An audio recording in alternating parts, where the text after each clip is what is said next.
नमस्कार, मैं हूं शरद द्विवेदी और हमारा आज का मुद्दा है वीर भारत पर किरकिरी, दिग्गी जीतू की कांग्रेस घिरी। बहुत ही दिलचस्प मामला है कांग्रेस का। एक तरफ जीतू पटवारी प्रदेश कांग्रेस के मुखिया कहते हैं कि ये ट्रस्ट में औने पौने दाम पर 1 रुपए में 500 करोड़ की ज़मीन दे दी गई। दिग्विजय सिंह जी सामने आते हैं और वो कहते हैं, जहाँ तक मेरी जानकारी है ये ऐसा नहीं है और ये सरकारी ट्रस्ट है और मैंने पूरी पुख्ता जांच कर ली है। और वो दोहराते भी हैं कि वो कोई भी बात बिना जांच के, पड़ताल के नहीं करते हैं। फिर सोमवार को उनका एक और एक्सप्लेनरी स्टेटमेंट सामने आता है कि हमारे प्रदेश अध्यक्ष को इसकी पूरी जानकारी नहीं थी, मैं उन्हें अवगत कराऊंगा। अब एक तरफ जहां कांग्रेस मुख्यमंत्री डॉक्टर मोहन यादव पर तमाम तरह के आरोप लगाते हुए उनकी घेराबंदी में जुटी हुई है, दूसरी तरफ बीजेपी इसको लेकर, मैं ये नहीं कहूँगा कि डिफेंसिव है, लेकिन वो देख रही है कि जवाब क्या दिया जाए। इसी बीच फिर कांग्रेस की तरफ से ऐसे कॉन्ट्राडिक्टरी स्टेटमेंट आ जाते हैं जो ये बताते हैं कि ये क्या अंदर का कोई खटराग है या कुछ कन्फ्यूजन है, या ये किस तरह की घेराबंदी है कि जहां एक युवा नेता और पार्टी का मुखिया संगठन का कह रहा है कि ये ऐसा हुआ है और क्या पूरी जानकारी नहीं है। तो इसमें किस पर प्रश्न उठा, ये बड़े सवाल है। हम नहीं कहते, दिग्विजय सिंह अपने अलग मिजाज के नेता हैं और हम ये भी आरोप नहीं लगा रहे हैं कि दिग्विजय सिंह जी ये सब कुछ जानबूझकर कर रहे हैं और अपनी ही पार्टी की घेराबंदी कर रहे हैं। लेकिन ये सही बात है कि इस बयान ने उस कांग्रेस को जो अपने को ड्राइविंग सीट पर महसूस कर रही थी, फिर पीछे ले आए। ऐसा लगा कि फिर जानकारी नहीं, आखिर इससे बिना जानकारी के एलिगेशन कैसे लगा दिया गया। और फिर ये भी सवाल है, जीतू पटवारी जी ने भी एक दिन पहले दिग्विजय सिंह जी की बात का कुछ एक्सप्लेनेशन देने की कोशिश की थी। तमाम तरह के मुद्दे हैं, आज इसी पर डिबेट है हमारी। और इसके पहले कि हम डिबेट की तरफ चलें, आप देखिए हमारी ये रिपोर्ट है। 500 करोड़ की जमीन 1 रुपए में दे दी एक ट्रस्ट को। ये जो वीर भारत न्यास और उसके पास का एक और जो है जिसमें दिया गया है, ये रजिस्ट्रार ने जो रजिस्टर किया है उसका बता रहा हूँ मैं। रजिस्ट्रार पब्लिक ट्रस्ट भोपाल वीर भारत संस्थान संचालय रविंद्र भवन परिसर भोपाल को इस सार्वजनिक ट्रस्ट के रूप में पंजीकृत करता हूँ। ये पूरा का पूरा एक साथ हुआ है जो जमीन 1 रुपए में दी गई है, इसलिए वो चार्ज सही नहीं है। जिस जमीन खरीदी के मुद्दे को लेकर कांग्रेस सरकार को घेरने निकली थी, वही अब कांग्रेस के लिए सियासी मुसीबत बनता नजर आ रहा है।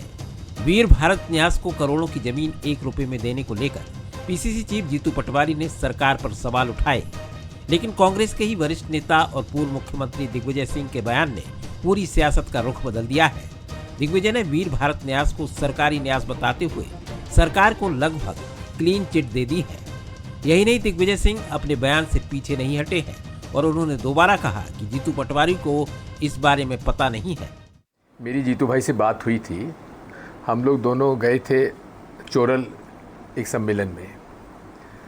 उसके पहले उसका एक बयान आया था जीतू भाई का पटवारी जी का कि 1 रुपए में 500 करोड़ की संपत्ति एक निजी ट्रस्ट को दे दी गई। मैंने उसका पता लगाया और जिस न्यास को दी गई उसका मैंने गूगल सर्च किया तो वो सरकारी ट्रस्ट निकला। तो ये थोड़ा सा उनकी जानकारी में नहीं था, तो इसलिए कह दिया। इधर इस मुद्दे को लेकर कांग्रेस से आ रहे दो सुर ने बीजेपी को मौका दे दिया है। बीजेपी विधायक रामेश्वर शर्मा ने कहा कि जब दिग्विजय सिंह जैसे वरिष्ठ नेता तथ्य स्पष्ट कर रहे हैं तो जीतू पटवारी को तथ्यहीन आरोप लगाने से बचना चाहिए। दिग्विजय सिंह मध्य प्रदेश के 10 साल मुख्यमंत्री रहे, तो दिग्विजय सिंह शायद सरकारी दस्तावेजों को ठीक से उनका पंजीयन और उसको पढ़ना जानते हैं कि भैया जीतू पटवारी जी, कांग्रेस की आंतरिक कलह के चक्कर में तुम जबरन किसी पर भी कीचड़ उछाल देते हो, किसी पर भी हमला कर देते हो।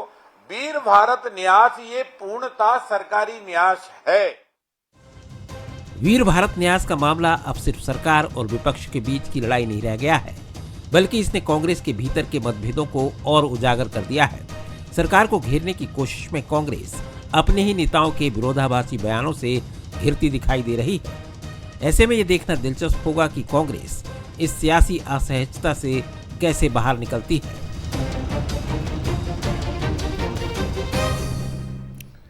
हमारे सवाल देख लीजिए। क्या वीर भारत न्यास विवाद कांग्रेस के अंदर असहमति का मुद्दा है?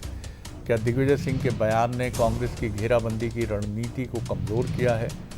क्या जीतू पटवारी और दिग्विजय सिंह के अलग अलग बयानों से पार्टी कार्यकर्ता कंफ्यूज हो रहे हैं? ऐसा रेयरेस्ट ऑफ द रेयर ही देखा जाता है कि जब पार्टी एक लाइन के अलावा दूसरी लाइन भी पकड़कर चले। ये बात सही है कि वो सरकारी न्यास है और उसमें इस तरह की, इसीलिए कोई ऐसी बातचीत नहीं है जिस तरह की एलिगेशन और आरोप लगाए गए, लेकिन इस पर चुप भी रहा जा सकता था। जो राजनीति की एक रणनीति होती है, जब महाभारत में धर्मज्ञ युधिष्ठिर भी ये कहने से नहीं चूकते कि नरो आ कुंजरो आ, नर था या हाथी था ये नहीं पता, अश्वत्थामा मारा गया।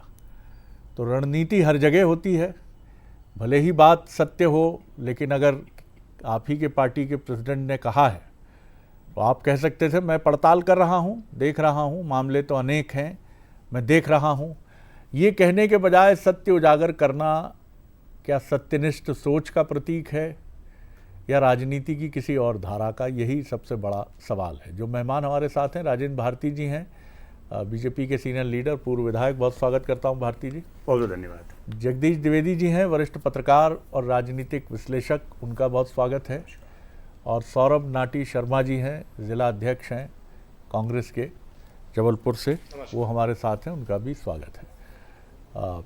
सबसे पहले जगदीश जी आपसे ही सवाल है कि कैसे देखते हैं आप जब युधिष्ठिर भी ये कह देते हैं नरो आ कुंजरो आ, बड़ी कठिनाई से उनको सहमत किया जाता है कि अश्वत्थामा मारा गया, यह आपको गुरु द्रोण को जाकर कहना है, और अश्वत्थामा नाम का हाथी मारा गया है। तो मतलब पूरे ब्रह्मांड के जो सर्वाधिक धर्मज्ञ और धर्मशास्त्री माने जाते हैं वो भी फुसफुसा कर कह देते हैं। ये बात सही है, वो ट्रस्ट सरकारी है और उसमें कोई इस तरह की त्रुटि भी नहीं हो सकती है, ऐसा भी संभव है। लेकिन दिग्विजय सिंह जी ने चुप्पी के बजाय सत्य का मार्ग क्यों चुना? जी देखिए शरद जी, पहली चीज तो आप ये चलो कि दिग्विजय सिंह अपनी तरह के अलग मिजाज के नेता हैं। उनकी वो किस समय और हमेशा आपने देखा हो कि उनके जो बयान थे, कोई आज से नहीं हो रहा है, आप पिछले 5, 6, 7, 8, 10 साल से देखो, नेशनल लेवल के जर्नलिस्टों से आप बात करो तो वो कहते हैं दिग्विजय सिंह से मिलो, वो खबर देते हैं, क्योंकि वो इस तरह के बयान हमेशा देते रहे हैं जिनसे वो चर्चाओं में रहे हैं। और वो हमेशा आप देखो नेशनल मीडिया से लेकर स्टेट मीडिया तक दिग्विजय सिंह चर्चा में रहते हैं। और संगठन से इतर उनके बयान पहली बार नहीं आए हैं, ये कोई पहली बार नहीं हुआ है, कई बार दिग्विजय सिंह के बयान इस तरह के आते हैं। लेकिन मेरा अपना मानना है कि ये कांग्रेस की अपनी सेहत के लिए ठीक नहीं है, क्योंकि कोई भी अच्छा, और आप देखो विरोधाभास कितना है कि दिग्विजय सिंह के बाद की बातों के बाद फिर जीतू पटवारी जी का एक बयान आता है कि उन्होंने क्या कहा वो जाने, लेकिन मैं अपनी बात पर कायम हूं, फिर से मैं आरोप लगा रहा हूं। वो 1 रुपए वाली बात उन्होंने दोबारा कही। तो ये कहीं ना कहीं मेरा मानना यह है कि कांग्रेस में जो आपसी समन्वय होना चाहिए, मुझे लगता है कि नेताओं में, क्योंकि जब तक नेताओं में संवाद परस्पर नहीं होगा और लगातार संवाद नहीं होगा, ये कहीं ना कहीं संवादहीनता की स्थिति को उजागर करता है। और किसी भी इतने बड़े राजनीतिक दल में ये संवादहीनता की स्थिति नहीं होनी चाहिए। आपकी बात से मैं सहमत हूं कि हो सकता तो वो मौन भी साध लेते, लेकिन मैं कह रहा हूं ना, जो दिग्विजय सिंह का जो स्वभाव है वो कम से कम मौन साधने वाला तो नहीं है।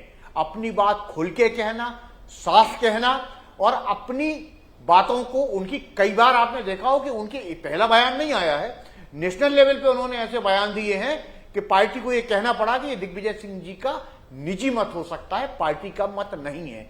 तो ये लेकिन कहीं ना कहीं मैं अपना मानता हूं कि इस तरह से जो एक कांग्रेस ने वातावरण तैयार किया था आरोपों का सरकार के खिलाफ जी, उसकी हवा तो निकली है इस मामले से, और ये नहीं होना चाहिए था। बाटला हाउस का बयान आप याद कीजिए, फिर मुंबई पर जब टेरर अटैक की बात थी तो हेमंत करकरे जो शहीद हुए IPS ऑफिसर, ज्यादा बयान है बड़े बड़े जी, और यहाँ तक कि जब राहुल गांधी जी की कश्मीर पहुंची पदयात्रा, उनकी यात्रा जो पूरे देश की यात्रा थी, पदयात्रा नहीं, वहाँ जयराम रमेश दौड़कर पहुँचे। जब मीडिया से बात करने वाले थे वो पैदल चले जा रहे थे, तो जयराम रमेश जी ने कहा भी कोई बात नहीं होगी, कोई बात नहीं होगी। दिग्विजय सिंह जी के सामने खड़े हो गए। मध्य प्रदेश लौटिए तो हरीश चौधरी जी ने चुप रहने का संकेत किया, जिसको लेकर बड़ी चर्चा हुई। तो आप उन्हें जितना चुप कराने की कोशिश करते हैं, उनके भीतर का दिग्विजय सिंह उतना ही ज़्यादा और वाचाल होकर या अपनी बातों के साथ सामने आता है। कैसे देखते हैं राजेंद्र भारती जी? ऐसा भी मानने वालों की कमी नहीं है बीजेपी में जो ये कहते हैं कि दिग्विजय सिंह जी उनके लिए शुभंकर हैं। जी शरद जी, मैं इस चैनल के माध्यम से कहना चाहूँगा कि कांग्रेस की गिरती हुई साख को शायद संभालने का प्रयास करें दिग्विजय सिंह। ये पहला अवसर नहीं है।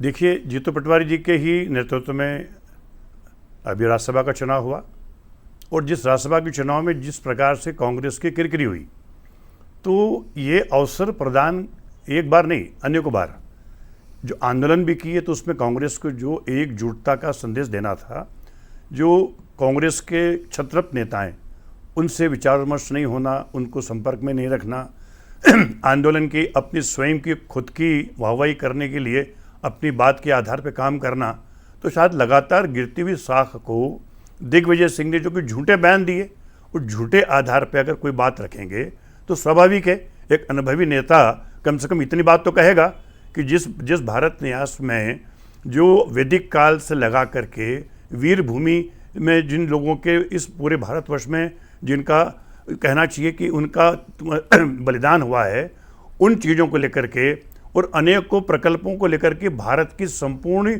एक गाथा को एक स्थान पर आने वाले समय में एक आज की तकनीकी के माध्यम से जनता को और युवा पीढ़ी को अवगत कराना है, तो ये उजागर चीज़ है। अब ये देखिए, मध्य प्रदेश लोक अधिनियम की धारा 1951 के तहत ये ऑलरेडी न्यास की हमारे पास अधिकार दिए, उस न्यास को आधार पे इस गठन हुआ, उस गठन के आधार पे ये प्रक्रिया शुरू हुई, उस प्रक्रिया का पालन किया जा रहा है, उसका अध्यक्ष मुख्यमंत्री है, तो ये प्रक्रिया लगातार नियम के अंतर्गत चलती आ रही है। अब बिना नियम को देखे, बिना किसी कागज को देखे एक आरोप लगा दो 500 करोड़ की संपत्ति पर 1 रुपये में दे दिया। 1 रुपया तो इस अधिकार को बचाने के लिए कि सरकार ने किसी न्यास को 1 रुपये किराए पे दिया, उसका उद्देश्य क्या है, उसका मकसद क्या है, उसकी प्राथमिकता क्या है, कि वो क्या किस संदेश को लेकर के इस न्यास का गठन किया गया। तो ये सारी चीज़ों को जाने बगैर मैं तो ये समझता हूँ कि ये अवसर दे करके मध्य प्रदेश की सरकार के उस उद्देश्य को एक प्रकार से जनमानस में खुलासा हुआ। तो आप दिग्विजय सिंह जी को धन्यवाद भी दे रहे हैं। बहुत बहुत धन्यवाद कि कम से कम उनके इस कार्य से मध्य प्रदेश की सरकार ने, माननीय डॉक्टर मोहन यादव ने, जो विजनरी मुख्यमंत्री है, उन्होंने विक्रम के उस पराक्रम को पूरे भारतवर्ष में अनेकों स्थान पर पहुंचाया, और उसी श्रृंखला को आज वीर भूमि न्यास के माध्यम से अनेकों इस देश के राष्ट्रभक्तों, संतों, महात्माओं, ऋषि मुनियों, अनेक गाथाओं को वहाँ मैं कहना चाहिए कि एक प्रमाण के रूप में लोगों को जनता के बीच में दिखाएंगे। सौरभ जी, अब आपकी बारी है और बहुत सारे सवाल हैं कि क्यों कांग्रेस में इस तरह की चीज़ें आती हैं। अभी आप ऐसा लग रहा था कि जो मसले उठे मध्य प्रदेश में, उनको लेकर कांग्रेस बेहद आक्रामक हुई है, सरकार और मुखिया की घेराबंदी करने में जुट गई है, लेकिन जिस तरह से जो आरोप कांग्रेस की तरफ से सामने आए और जिनका निशाना सरकार और उसके मुखिया रहे, दिग्विजय सिंह के इस बयान को आप कैसे देखते हैं, क्या कहें? देखिए शरद जी, आपने इस बहस के पहले ही बोला कि ये जो वीर भारत वाला मुद्दा है, 1 रुपये और 500 करोड़ वाला है, भारतीय जनता पार्टी इसमें वेट एंड वॉच की स्थिति में है कि भारतीय जनता पार्टी कैसे रिएक्ट करे। सही बात है, ये वेट भी कर रहे हैं, वॉच भी कर रहे हैं, और वेट इस बात का कर रहे हैं कि ये जो उज्जैन जमीन घोटाला, जो मोहन यादव जी जमीन घोटाला है, इस पे और ज्यादा एनेक्सर ना जुड़ते जाएं। ये जो आज वीर भारत वाला जो मुद्दा उठा है, ये उसी तर्ज पर है जिस तरीके से कांग्रेस पार्टी इस मध्य प्रदेश में जो भूमि घोटाला हुआ है उसकी जांच पड़ताल कर रही है। ठीक है, कुछ तथ्य कुछ बातें हमारे एक नेता की अलग हो सकती, दूसरे नेता की अलग हो सकती। अभी बहुत ही अच्छे तरीके से राजेंद्र भारती जी ने बताया वीर भारत का पूरा ट्रस्ट 1911 से फिर ये हुआ। मैं आदरणीय से कहना चाहता हूं, दिसंबर 2023 से लेकर 2025 तक 168 एकड़ जमीन, 137 प्लाट की जो बात हमने करी है, जो प्रमाण सहित है, उस पर आप अभी इस डिबेट में ही बता दें। दूसरा, मास्टर प्लान उज्जैन 2035 के पहले ही 111 एकड़ जमीन वहां ले ली जाती है। माननीय मोहन यादव जी की कंपनी, जिसमें उनकी धर्मपत्नी हिस्सेदार हैं, उनके बेटे हिस्सेदार हैं, उस पर आप थोड़ा बता दें। एक वीर भारत, चूंकि अभी इस कांग्रेस पार्टी की हमारी मुहिम चली, चाहे आदरणीय दिग्विजय सिंह जी हो, चाहे जीतू पटवारी जी हो, चाहे हमारे और भी जो भी नेता हो, इस मध्य प्रदेश में 2023 दिसंबर के बाद से जो जमीन घोटाले हुए हैं उनकी परतों को खोलने का काम कर रहे हैं। मैं समझता हूं ये कोई बड़ा मुद्दा नहीं है कि वीर भारती में जीतू पटवारी जी ने अपनी क्या जांच पड़ताल निकाली, आदरणीय दिग्विजय सिंह जी ने क्या लगाई। आदरणीय दिग्विजय सिंह जी हम सबके वरिष्ठ नेता है, आदरणीय जीतू पटवारी जी सहित समूची कांग्रेस उनका सम्मान करती है। ये बहस इस तर्ज पे होना चाहिए कि जो जमीन घोटाले की बात कांग्रेस और कांग्रेस के साथ साथ इस प्रदेश की जनता कर रही है और मोहन यादव जी से जवाब चाहती है कि उनका इस मुद्दे पर कहना है, उसमें भारतीय जनता पार्टी बिल्कुल शांत है। मोहन यादव जी कुछ नहीं बोल रहे हैं कि उस पर उनका क्या कहना है। एक आपको इस बीच में इस दौरान एक विवाद का एंगल समझ में आ गया, और अब मैं तो समझता हूं कि हमारे भारतीय जनता पार्टी के जो वरिष्ठ नेता है और हमारे जो आदरणीय प्रवक्ता जी, वो भी सोच रहे होंगे कि कहां शरद जी ने आज बहस रख दी। हम चाह रहे हैं कि जमीन का घोटाला शांत हो जाए मध्य प्रदेश में, अब आपने इसको बहस को ऑर्गेनाइज कर दिया, तो साफ तौर पर ये कोई इतना बड़ा दिग्विजय सिंह के स्टैंड को एकदम सही मानते हैं किस तरीके आप दिग्विजय सिंह के स्टैंड को सही मानते हैं सौरभ जी? उन्होंने ठीक किया बिल्कुल। नहीं, स्टैंड देखिए, दिग्विजय सिंह जी हमारे वरिष्ठ नेता है, आदरणीय जीतू पटवारी जी हमारे प्रदेश कांग्रेस कमेटी के अध्यक्ष हैं। सबकी मालूमात अलग अलग हो सकती है, इसकी डिटेल में अभी जाने के लिए समय है। मेरा बस आपसे ये कहना है, ये प्रदेश जब कर्ज में इतना डूबा हुआ है, तब इस प्रदेश के मुखिया के द्वारा इस तरीके के जमीन घोटाले को अंजाम देना, क्या ये इस बहस से बड़ा मुद्दा नहीं है? ठीक है, उस जांच पड़ताल के दौरान कांग्रेस पार्टी अगर इन परतों को खोल रही है और कहीं से अगर कोई के बयानों में, कोई की जांच में अगर अंतर आता है, ठीक है, उसमें बैठ के बात हो जाएगी। दोनों के, जब भी हमारे आदरणीय दिग्विजय सिंह जी का भी बयान आया, उन्हें कितने अच्छे से बोला कि हमारी बात हुई, ये हुई। जीतू पटवारी जी ने बोला हमारी मालूमात ही है। दोनों नेता बैठ लेंगे, उसमें क्या समस्या है? बात को कॉन्ट्राडिक्ट नहीं कर रहा हूं, ना काट रहा हूं। आरोप जब तक ही आरोप हैं, जब तक उनके पक्ष में मजबूत प्रमाण न दिए जाएं या किसी संवैधानिक सहमति प्राप्त और संवैधानिक गरिमा प्राप्त संस्था, और इस देश में ऐसा हुआ है, हमेशा हुआ है, कोई कितने भी ऊंचे पद पर क्यों न रहा हो, लेकिन संविधान सम्मत संस्थाओं ने फैसले दिए हैं।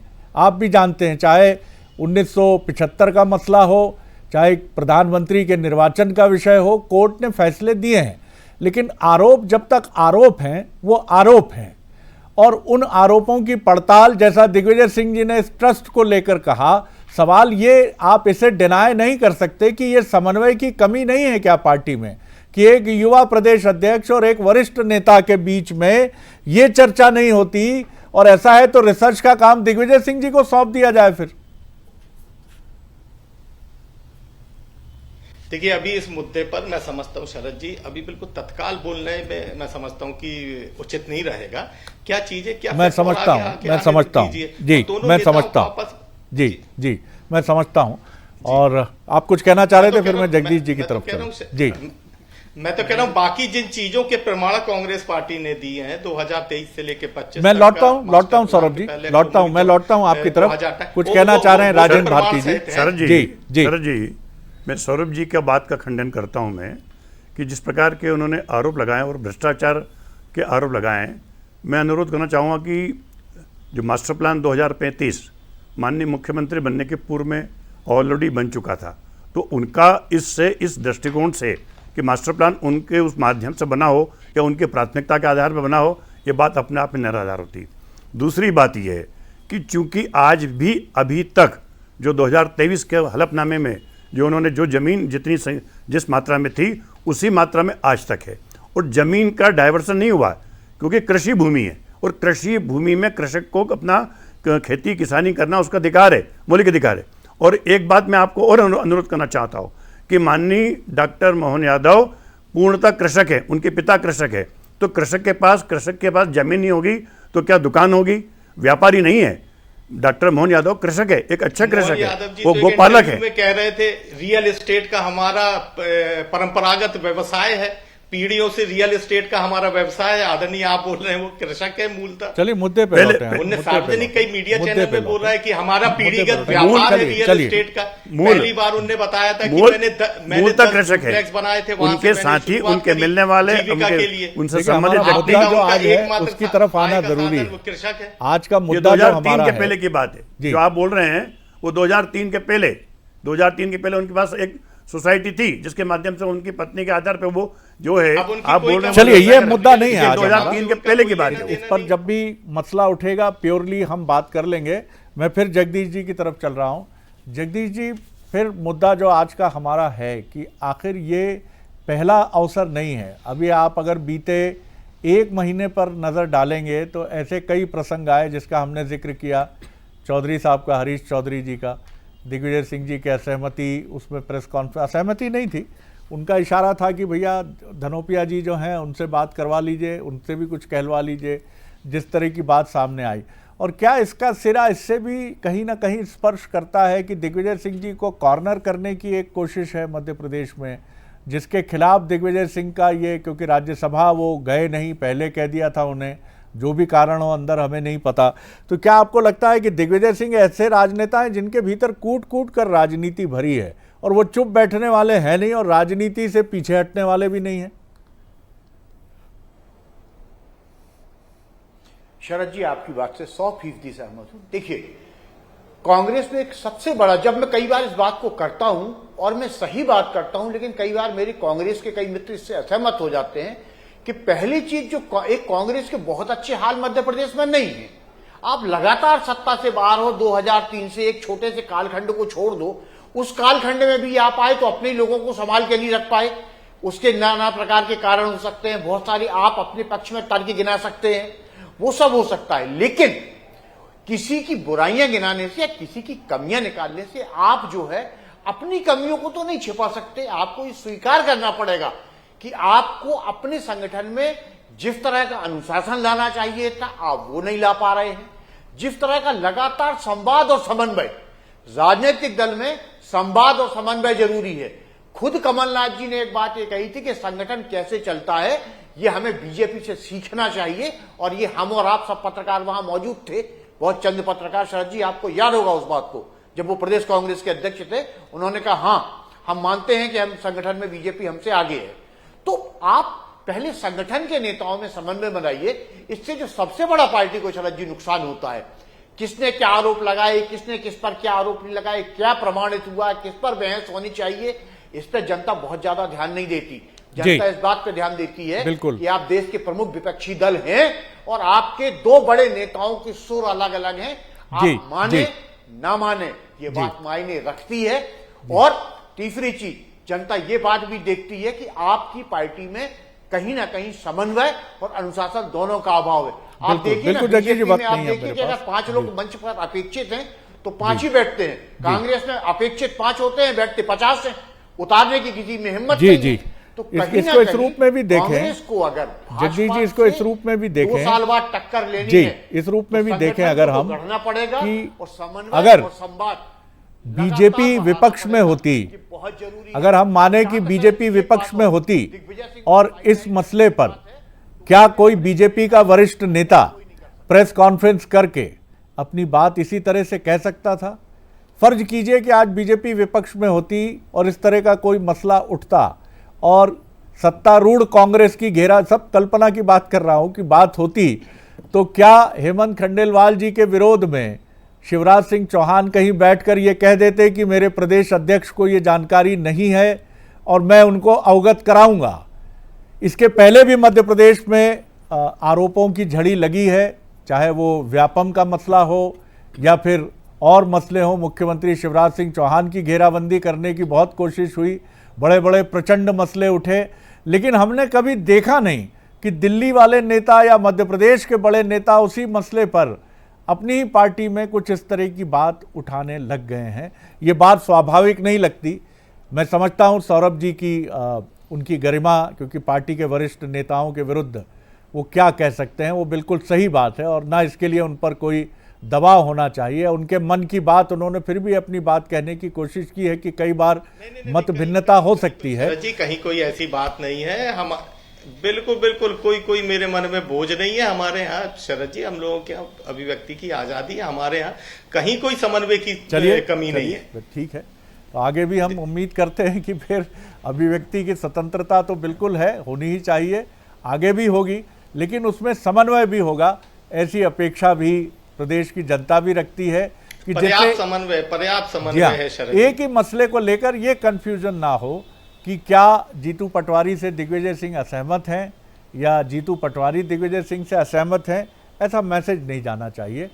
इसके क्या कारण है ये बेहतर कांग्रेस। शरद जी मैं बस इतना कहना चाहता हूं, इस समूची बहस के केंद्र में है जमीन घोटाला। तो आपसे एक निवेदन है, एक अगली बहस, अच्छी लंबी बहस जी, आपके सुझाव को ध्यान में रखेंगे, आपके सुझाव को ध्यान में रखेंगे। बहुत शुक्रिया करता हूं आपका भी सौरभ जी, केंद्र में बहुत धन्यवाद जगदीश जी, और बहुत धन्यवाद करूंगा हमारे भारती साहब का। आगे देखिए हमारा न्यूज बुलेटिन प्राइम मेट्रो। नमस्कार।